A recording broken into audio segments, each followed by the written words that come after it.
ਉਹ ਢਾ ਲੈ ਆਪੇ ਚੱਲੇ ਯਾਰ ਨਿਕਲ ਮੈਂ ਚਲੇ ਜਾ ਅੱਲਾਹ ਮਾਫੀ ਦੇ ਯਾ ਮਗਰ ਥੋੜੀ ਜਿਹੀ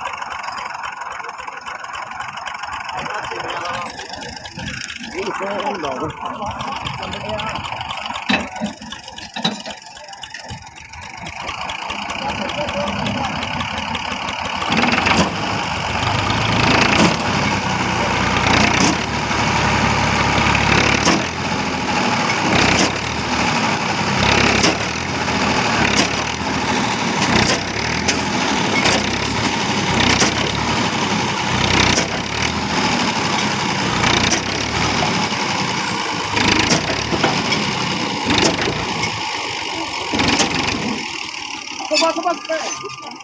लास्ट बयान आने के कुछ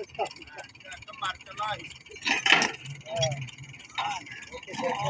ए शबीरे पैप फाड़ के लगा दे पानी पानी हो गया पैप ओथे सेटिया पानी पानी हो गया।